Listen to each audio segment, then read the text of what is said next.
క్రీస్తునాథుని యందు ప్రియమైన సహోదరి సహోదరులారా, దివ్య కిరణాలు అనేటువంటి ఛానల్కు మిమ్మల్ని అందరినీ కూడా ఆహ్వానిస్తున్నాను. మరి యొక్క ఛానల్ చూస్తున్నటువంటి ప్రేక్షకులు కూడా ప్రభునామంలో వందనాలు చెల్లించుతున్నాము. మరి ఈనాడు మనం క్రీస్తు ప్రభు యొక్క మోక్షారోహణ మహోత్సవాన్ని జరుపుకుంటున్నాం. ఈ రోజుల్లో పిల్లలు చదువుకోవాలనుకుంటే దూర ప్రదేశాలకు వెళ్ళి చదువుకుంటారు. ఆ చదువు పూర్తయిపోయిన తర్వాత వారు తమ ఇంటికి తిరిగి వస్తారు. మన ప్రపంచంలో ఎక్కడికి వెళ్ళినా సరే తిరిగి మన ఇంటికి మనం వస్తాం.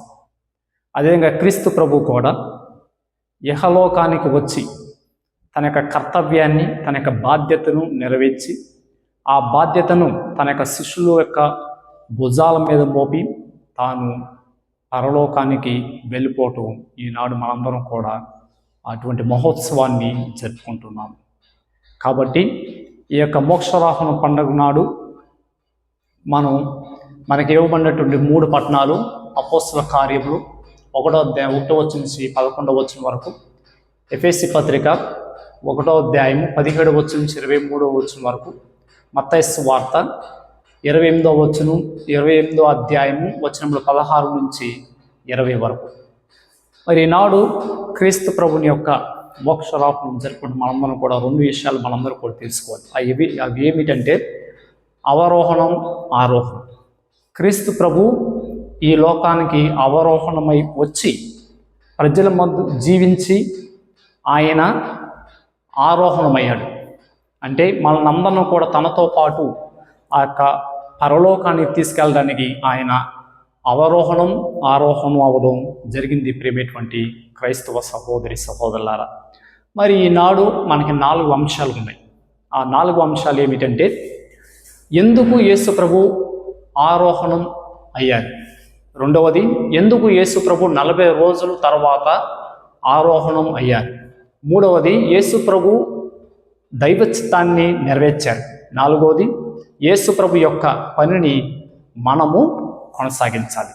మరి ఈ యొక్క ధ్యానాంశం అంతా కూడా ఇక 4 అంశాల మీద ఉంటుంది. కాబట్టి ఇక 4 అంశాలను కూడా మనం ధ్యానించుకుంటూ ఆ క్రీస్తు ప్రభుని యొక్క మోక్షారోహణాన్ని మనందరం కూడా అర్థం చేసుకోవడానికి, ఆ మరణమును ఇంకా లోతుగా తెలుసుకుని క్రీస్తు ప్రభుని యొక్క జ్ఞానమును పొంది మనం కూడా అవరోహణం అవడానికి ప్రయత్నం చేద్దాం. ప్రియమైనటువంటి సహోదరి సహోదరులారా, మరి మొట్టమొదటిగా ఎందుకు యేసు ప్రభు ఆరోహణమయ్యారు? అది ఎందుకంటే అది మన కోసం. అది ఎవరిస్తాడు యేసు ప్రభు? యోహాను సువార్త 14:3 వచనం, నేను వెళ్ళినచో మీకు ఒక నివాస స్థలమును సిద్ధపరిచి మరల వస్తాను, నేను ఉండు స్థలముని మీరు ఉండినట్లు మిమ్ములను నా యొద్దకు చేర్చుకుందరు. మరి క్రీస్తు ప్రభు అవరోహణ అవ్వడానికి కారణం ఏమిటంటే, ప్రభు తెలియజేస్తుంది, ఇదిగో నేను కానీ వెళ్ళినచో మీకు ఒక నివాస స్థలాన్ని ఏర్పాటు చేసి మళ్ళా నేను వస్తాను, నేను ఉండు చోటుని మీరు కూడా ఉండినట్లు ఆ ఏర్పాటు నేను చేస్తానని చెప్పి క్రీస్తు ప్రభు మన కోసం ఆయన ఆరోహణ అవ్వడం జరిగింది. ప్రియమైనటువంటి సహోదరి సహోదరులారా, రెండవది ఎందుకు యేసు ప్రభు 40 రోజుల తర్వాత ఆరోహణమయ్యారు? మరి ఎందుకంటే సిద్ధపరచడానికి. మరి క్రీస్తు ప్రభు 40 రోజుల పాటు తన యొక్క శిష్యులకు తనను తాను నిరూపించుకుంటూ, నేను సజీవుడిగా లేచాను, నేను పునరుత్థానం పొందాను అని చెప్పి వారికి రుజువు చేస్తూ తన యొక్క కర్తవ్యాన్ని, బాధ్యతను ప్రభు తన యొక్క శిష్యుల యొక్క భుజాల మీద ఆయన మోపుతూ ఉన్నాడు. అది కానీ మనం చూసినట్లయితే అపోస్తల కార్యములు 1:3 వచనం, యేసు మరణించిన పిదప 40 దినముల పాటు తాను స్వయముగా వారికి కనిపించుచు తాను సజీవునని వారికి పలు విధముల రుజువుపరుచుకునేను, దేవుని రాజ్యమును గూర్చి వారికి బోధించెను. మరి క్రీస్తు ప్రభు ఈ విధంగా 40 రోజుల పాటు వారికి దర్శనమిస్తూ, వారికి రుజువు చేస్తూ, ఇదిగో నేను మోక్షారోహణం అవ్వబోతున్నాను అని చెప్పి వారికి తెలియజేశారు. మరి 40 దినములు దేనికి సూచన అంటే అది సిద్ధపాటుకు సూచన.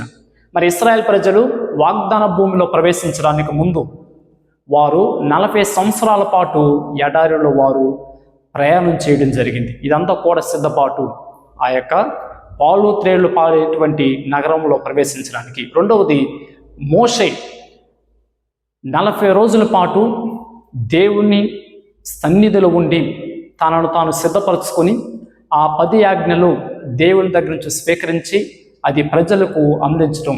ఇది కూడా మోషే కూడా తనను తాను సిద్ధపరచుకుని ఆ దైవ వాక్కుని ఆయన కొండపై నుంచి తీసుకురావటం మనం చూస్తూ ఉంటాం. అదేవిధంగా ఏలియా కూడా అంతే.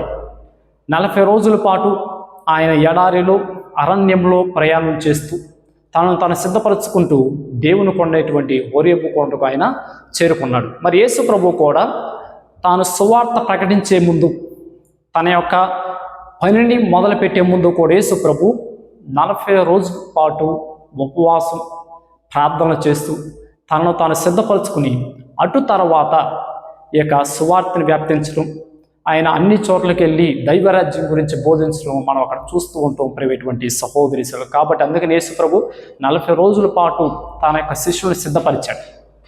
తన యొక్క మోక్షారోహణకి యేసు ప్రభు సిద్ధపరిచాడు. కాబట్టి అదేవిధంగా క్రీస్తు ప్రభు ఈనాడు మనలో కూడా సిద్ధపరుస్తూ ఉన్నాడు. ఇదిగో మీరు కూడా నాతో పాటు దైవ సన్నిధికి వస్తారు, కాబట్టి మిమ్మల్ని మీరు సిద్ధపరచుకునుడు అని చెప్పి క్రీస్తు ప్రభు మనకి ఇక్కడ సెలవిస్తున్నాడు ప్రైవేటువంటి సహోదరి సహోదరులారా.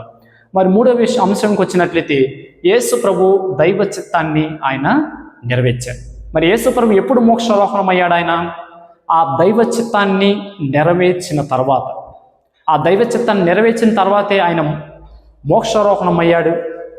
దానికి ముందు ఆయన మోక్షారోహణకి అవ్వలేదు. మరి ఏంటి యేసు ప్రభు నెరవేర్చిన దైవ చిత్తం? యోహాను సువార్త 6:38 ఎలైనా నేను పరలోకం నుండి దిగి వచ్చినది నన్ను పంపిన వాడిని చిత్తం నెరవేర్చుటకే కానీ నా ఇష్టానుసారము చేయుటకు కాదు. మరి క్రీస్తు ప్రభు ఇక్కడ తెలియజేస్తున్నదిగో ఈ ఇహలోకానికి, ఇక భూలోకానికి నేను వచ్చింది, ఈ ధరలలో నేను జీవించింది మీతో పాటు, ఎందుకంటే ఆ దైవ చిత్తాన్ని నెరవేర్చటే కానీ నా ఇష్టానుసారం నేను చేయుటకు కాదని చెప్పి క్రీస్తు ప్రభు అక్కడ వివరిస్తుంది. అదేవిధంగా తండ్రి చిత్తం ఏమిటి? మత్తయి సువార్త 18:14 మనం చూడవచ్చు. ఈ రీతిగా ఈ పసిబాలులో ఒక్కడే నాశనం ఒకట పరలోకమందు మీ తండ్రి చిత్తము కాదని తెలుసుకుండు. అంటే క్రీస్తు ప్రభుని యొక్క పని ఏమిటి? సర్వం మానవాళిని, జనులందరినీ కూడా రక్షించడమే క్రీస్తు ప్రభుని యొక్క ధ్యేయం. అదే తండ్రి దేవుని యొక్క కోరిక, ఆశ. అంటే ఈ పసిబాలులో, అంటే ఈ లోకంలో జనులు ఎవరు కూడా నాశనం అవ్వకూడదు. మనందరం కూడా దేవుని యొక్క బిడ్డలం కాబట్టి ఆ దేవుణ్ణి మనం చేరాలి. ఆ దేవుని చేరాలి కాబట్టి మరి క్రీస్తు ప్రభు అంటున్నాడు, ఎవరు కూడా నాశనం కాకుండా మనకి జీవాన్ని ఇవ్వడానికి, దాన్ని సమృద్ధిగా ఇవ్వడానికి క్రీస్తు ప్రభు వచ్చాడని చెప్పి మనందరం కూడా యోహాను సువార్తలో మనందరం కూడా చదువుకున్నాం. మరి యేసు ప్రభు ఏం చేయాలి? మరి యేసు ప్రభు ఏం చేశాడు? ఒకరు కూడా నాశనం కాకుండా ఉండడానికి యేసు ప్రభు ఏం చేశాడంటే, లోకాసు వార్త 9:22 మనుష్య కుమారుడు అనేక శ్రమలను అనుభవించి పెద్దలచే, ప్రధాన చూటచే, ధర్మశాస్త్ర బోధకుచే నిరాకరింపబడి చంపబడి 3వ దినమున ఉత్థానమగుట ఆగత్యము అని పలికెను. మరి క్రీస్తు ప్రభు ఎలాగ మనల్ని ఆయన రక్షించాడు? ఎలాగ మనం ఇహలోకములో నశించకుండా తండ్రితో పాటు ఐక్యం అవ్వడానికి, తండ్రి దేవునితో పాటు నిత్యము జీవించడానికి మరి యేసు ప్రభు ఏం చేశాడు? ఆయన చెబుతూ ఉన్నాడు యేసు ప్రభు ఇక్కడ, ఇదిగో మనిషి కుమారుడు అనేక శ్రమలు అనుభవించాలి, పెద్దల చేత, ధర్మశాస్త్ర బోధకుల చేత నిరకంపబడతాడు, ఆయన చంపబడతాడు, 3వ దినాన ఆయన ఉత్థానం అవుతాడని చెప్పి క్రీస్తు ప్రభు ఈ విధంగా, అంటే ఆ శిలువ మీద తను తాను నిత్య యాగ బలిగా సమర్పించుకుని క్రీస్తు ప్రభు మనందరం కూడా ఆయన జీవాన్ని పోసాడు. మనందరం కూడా క్రీస్తు ప్రభు రక్షించాడు, ఎవరు కూడా నశించకుండా. మరి యేసు ప్రభు శిలువలో దాన్ని ఆయన పూర్తి చేశాడు. యోహాను సువార్త 19:30 యేసు ఆ రసమును అందుకొని సమాప్తమైనది అని తల వంచి ప్రాణము ఇడిచింది. మరి క్రీస్తు ప్రభు ఆ శిలువలో మరణించి అంతా సమాప్తమైనది అని చెప్పి క్రీస్తు ప్రభు సెలవిస్తుంది. అంటే నేను ఎందుకు ఈ యొక్క భూలోకానికి వచ్చానో, ఎందు నిమిత్తము ఈ యొక్క ధరణిలో నేను ఉన్నానో అది నెరవేరింది. నేను మానవాళ్ళని అందరిని కూడా రక్షించాను, అందరూ కూడా నేను జీవాన్ని పోసానని చెప్పి యేసుప్రభు పలికేటువంటి మాటలు. మరి పౌలు గారు ఒక దైవ చిత్తాన్ని నెరవేర్చాడు. పౌలు గారు కూడా అంటాడు, ఏమంటాడు ఆయన? 2 తిమోతి 4:7 నేను మంచి పోరాటం పోరాడి తిని నా పరుగును ముగించి తిని విశ్వాసము నిలుపుకుంటుని. మరి 8 ఇప్పుడు నా కొరకే పందెపు బహుమానము వేచి ఉన్నది, నీతి కిరీటమును నీతి గల న్యాయాధిపతి యగు ప్రభు ఆ రోజున నాకు ప్రసాదించును. నాకే కాదు, ఆయన దర్శనకే ప్రేమతో వేచి ఉన్న వారికి అందరికీ అనుగ్రహించును అని చెప్పి పౌలు గారు తెలియజేశారు. అంటే పౌలు గారు కూడా ఆ దైవ చిత్తాన్ని నెరవేర్చేసి ఆయన చనిపోయే ముందు పలికేటువంటి మాటలు. ఇదిగో నేను మంచి పోరాడి తిని విశ్వాసము నిలుపుకుంటుని, ఇదిగో నా కోసం దేవుని యొక్క బహుమతి వేచి ఉన్నది. అది నా కోసమే కాదు, అది మీకు కూడా ఇవ్వబడుతుంది. ఎప్పుడు ఇవ్వబడుతుంది? ఎప్పుడైతే మనం దైవ చిత్తాన్ని నెరవేర్స్తామో, ఎప్పుడైతే క్రీస్తు ప్రభుని మనం స్వీకరించిన ప్రభుని ఇతరులకు మనం ఇవ్వగలుగుతామో, వారు కూడా రక్షింపబడతారు. అప్పుడు మన యొక్క కర్తవ్యాన్ని నెరవేర్చిన వారు అవుతాం ప్రియమైనటువంటి సహోదరి సహోదరు. కాబట్టి యేసు ప్రభు పౌలు గారు మనకు కూడా చెప్పగలమా? అంటే యేసు ప్రభులాగా పౌలు గారిలాగా మనం కూడా చెప్పగలమా? ఇదిగో నా పని నేను ముగించాను, దైవ చిత్తాన్ని నెరవేర్చాను, ఆ ప్రభు ఇచ్చినటువంటి వాగ్దానాన్ని నేను నెరవేర్చానని చెప్పి నువ్వు కూడా చెప్పగలవా? ఒకసారి మనందరూ కూడా ఆత్మ పరిశోధన చేసుకోవాలి ప్రియమైనటువంటి సహోదరి సహోదరా. మరి 4వ విషయంకి వచ్చినట్లయితే యేసు ప్రభు యొక్క పనిని మనము కొనసాగించాలి. అంటే యేసు ప్రభు ఇహలోకాన్ని వీడే ముందు, ఆయన మోక్షలోకం అయ్యే ముందు తన యొక్క ముగించినటువంటి కర్తవ్యాన్ని ఇదిగో మీరు కొనసాగించాలి అని చెప్పి తన యొక్క శిష్యుల పైన ఆయన ఆ భుజాలపైన అది మోపడం మనందరూ కూడా చూస్తూ ఉంటాం. మరి ఆస్తిపాస్తులు ఉన్నవారు చనిపోయే ముందు వారు కూడా వీలునామాన్ని రాసుకుంటారు. ఇదిగో ఈ ఆస్తి ఎవరికి చెందాలి, ఈ డబ్బు ఎవరికి చెందుతుంది, ఈ యొక్క ఆస్తిపాస్తులు ఎవరు అనుభవించాలి, అవన్నీ కూడా వారు వీలునామాలో రాసి వెళ్తారు. అదేవిధంగా క్రీస్తు ప్రభువు కూడా ఈ లోకాన్ని వీడే ముందు కూడా ఒక వీలునామాన్ని రాసి వెళ్ళాడు. ఆ వీలునామాలో 3 అంశాలు ఉంటాయి. ఆ 3 అంశాలు ఏంటో మనం చూడడానికి ప్రయత్నం చేద్దాం. మరి ఆ పని ఏమిటి? ఆ 3 పనులు ఏమిటి? ఆ 3 అంశాలు ఏమిటంటే, మొట్టమొదటిది మరి క్రీస్తు ప్రభు తాను రాసినటువంటి యొక్క చివరి వీలునామాలో ఈ 3 కూడా ఉంటాయి. క్రీస్తుకి సాక్షులుగా ఉండాలి మనం. 2వది శిష్యులను చేయాలి.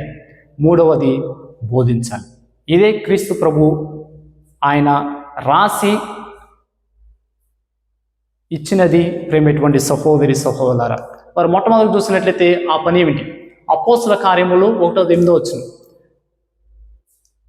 అయినను పవిత్రాత్మ మీపైకి వచ్చినప్పుడు మీరు శక్తిని పొందుదురు కనుక మీరు యెరూషలేములోను యోదయ సమరయ సీమలయందు అంతటా బూదిగంతముల వరకును నాకు సాక్షులై ఉండెదరు అని. అంటే ఆ పవిత్రాత్మ మీపైకి దిగి వచ్చినప్పుడు, ఆ పవిత్రాత్మ ప్రేరణ చేత మీరు బూదిగంతముల వరకు మీరు వెళ్తారు.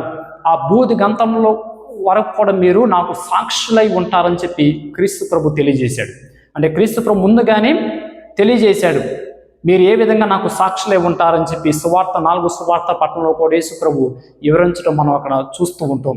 మరి శిష్యులు ఆ బాధ్యతను తమ యొక్క భుజాలపైన వేసుకుని క్రీస్తు ప్రభునికి సాక్షులుగా ఉన్నారు. కాబట్టి క్రీస్తు ప్రభుకి వారు క్రీస్తు ప్రభు చేసిన బోధలన్నింటిలో కూడా వారికి సాక్షులే ఉన్నారు. కాబట్టి ఆ వాక్యాన్ని మనకు అందించారు. కాబట్టి ఈనాడు నువ్వు నేను కూడా క్రైస్తవులుగా పిలబడుతున్నాం. ఈనాడు నువ్వు నేను కూడా క్రీస్తు ప్రభుని తెలుసుకున్నాం. ఈనాడు నువ్వు నేను కూడా క్రీస్తు ప్రభుని యొక్క బోధనను ఆలకిస్తున్నాం. ఈనాడు నువ్వు నేను కూడా క్రీస్తు ప్రభుకి సాక్షులకు కూడా మనందరూ కూడా ఉంటున్నాం ప్రైవేటువంటి సహోదరి సహోదరుల.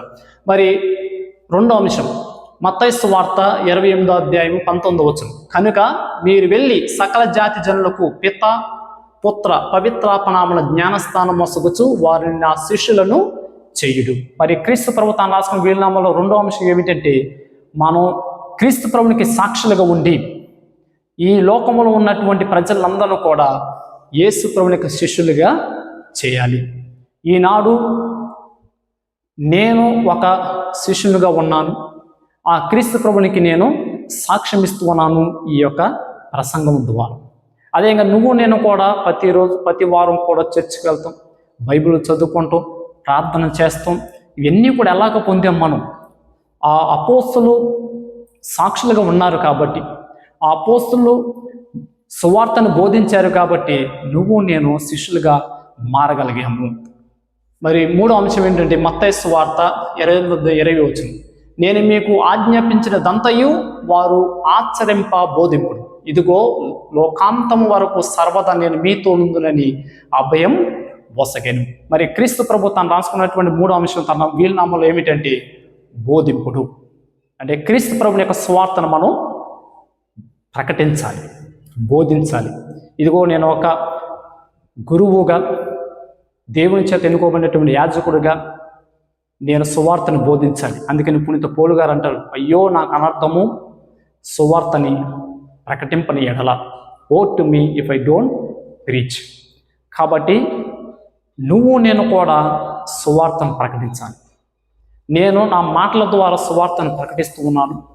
మరి ఎవరైతే ఈ యొక్క సందేశాన్ని వింటున్నారో మీరందరూ కూడా క్రీస్తు ప్రభునికి మీ చేతల ద్వారా, మీ పనితీరు ద్వారా క్రీస్తు ప్రభునికి సాక్షులుగా ఉండాలి. ఎప్పుడైతే మనం క్రీస్తు ప్రభునికి ఆదర్శంగా ఉంటామో ఇక లోకంలో ప్రజలందరూ కూడా మనల్ని చూసి ఆ క్రీస్తు ప్రభుని అనుసరించడానికి, ఆ క్రీస్తు ప్రభుని తమ సొత్తు చేసుకోవడానికి, ఆ క్రీస్తు ప్రభునికి శిష్యులుగా మారడానికి వారు కూడా మన జీవితాన్ని చూసి వారు కూడా శిష్యులుగా మారతారు. మరి ఈ రోజుల్లో క్రైస్తవులు చూసినట్లయితే క్రీస్తు ప్రభునికి సాక్షులుగా ఉండట్లేదు. పేరుకు మాత్రమే క్రైస్తవులు, వారు పేరుకు మాత్రమే క్రీస్తు ప్రభుని యొక్క శిష్యులు, పేరుకు మాత్రమే వారు బైబిల్ పట్టుకుని వెళ్తారు, పేరుకు మాత్రమే పెద్ద పెద్ద ప్రార్థనలు చేస్తారు, పేరుకు మాత్రమే వీరందరూ కూడా నేను క్రీస్తు ప్రభుని యొక్క అనుచరుడని చెప్పుకుంటారు. కానీ తమ జీవితం ద్వారా, తమ యొక్క క్రియల ద్వారా క్రీస్తు ప్రభుని బోధించలేకపోతున్నారు, క్రీస్తు ప్రభుని ఇతరులకు ఇవ్వలేకపోతున్నారు. కాబట్టి ఈనాడు నువ్వు నేను చేయవలసింది ఇదే పని, బోధించాలి. ఎలాగ బోధించాలి? మన జీవితం ద్వారా. ఆ క్రీస్తు ప్రభు మనకు నేర్పించినటువంటి ప్రేమ మార్గాన్ని ఇతరులకు చూపించడం ద్వారా, ఆ క్రీస్తు ప్రభు మనపైన చూపిన కరుణను ఇతరులకు చూపినప్పుడు, క్రీస్తు ప్రభు మనకు అందించినటువంటి యొక్క క్షమాగుణాన్ని మనం మన జీవితంలో పాటించినప్పుడు ఈ విధంగా మనం క్రీస్తు ప్రభునికి సాక్షులుగా ఉంటాము, ఆయన ఒక బోధలకు ఉంటాం. కాబట్టి మనందరం కూడా సాక్షులుగా ఉండాలి, శిష్యులు, ప్రజలందరూ కూడా యేసు ప్రభునికి శిష్యులు చేయాలి, అదేవిధంగా మనం బోధించాలి. మరి క్రీస్తు ప్రభు ఆయన వీలునామాలో రాసుకున్నటువంటి ఈ 3 అంశాలని యేసు ప్రభు ఏం చేశాడు? తన యొక్క శిష్యుల భుజం పైన ఆయన మోపడం మనం చూస్తూ ఉంటాం. మరి మనకందరూ కూడా తెలుసు రిలే అనేటువంటి రేసు. ఈ రేసులో ఈ యొక్క పరుగు పందెంలో ఒక్కడు పరిగెత్తడం, వారు మొత్తం అందరూ కలిపి టీంకి వచ్చి 4 ఉంటారు. మరి మొదటి వాడు ఆ కర్రను పట్టుకుని పరిగెత్తుకుని వెళ్ళి 2వ వాడికి ఇస్తాడు, ఆ 2వ వాడు పరిగెత్తుకుంటూ వెళ్ళి 3వ వాడికి ఇస్తాడు, ఆ 3వ వాడు పరిగెత్తుకుంటూ వెళ్ళి 4వ వాడికి ఇస్తాడు. అదేవిధంగా క్రీస్తు ప్రభు మొదటి వాడు. ఈ రిలేలో మనం చూసుకున్నట్లయితే క్రీస్తు ప్రభు మొదటి వాడు ఆ దైవ చిత్తం అనేటువంటి కర్రను తాను మోసుకుని వచ్చి తన శిష్యులకు ఇచ్చాడు. శిష్యులందరూ కూడా దాన్ని మోసుకుని పోయి చర్చ్ ఫాదర్స్కి ఇచ్చారు. అదేవిధంగా వారు మోసుకుని పోయి వారు ప్రజలకు ఇచ్చారు. ఈ విధంగా దేవుని యొక్క వాక్కు, క్రీస్తు ప్రభు యొక్క సందేశము ప్రపంచ నలుమూలలో కూడా వెళ్ళింది. అదేవిధంగా నువ్వు నేను కూడా ఈ రిలే రేసులో పాల్గొనాలి. కేవలము దైవ సేవకులు మాత్రమే కాదు, బోధకులు మాత్రమే కాదు, గురువులు మాత్రమే కాదు, మఠ కన్యలే కాదు, మీరందరూ కూడా దీంట్లో పాల్గొని క్రీస్తు ప్రభుని యొక్క బోధనను మీ చేతులు పట్టుకుని మీరు ఇతరులకు ఇవ్వగలగాలి.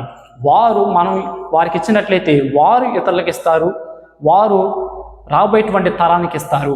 మరి రాబోయేటువంటి తరము కూడా ఈ విధంగానే భక్తిపూర్వకంగా ఉండాలి, క్రీస్తు ప్రభుని సాక్షులుగా ఉండాలంటే మనం క్రీస్తు ప్రభుని యొక్క దైవ బోధమైన కర్రను, దైవ చిత్తమైనటువంటి కర్రను మనం వచ్చే తరాలకు అందించినట్లయితే వారు కూడా దాన్ని స్వీకరించి క్రీస్తు ప్రభు మన భుజాల మీద మోపింది వారు కూడా మోసుకుని చివరి వరకు బోధి గంతముల వరకు ఈ యొక్క ప్రపంచం అంతా కూడా నశించేంత వరకు కూడా క్రీస్తు ప్రభుని యొక్క బోధన బోధిస్తూనే ఉండాలి.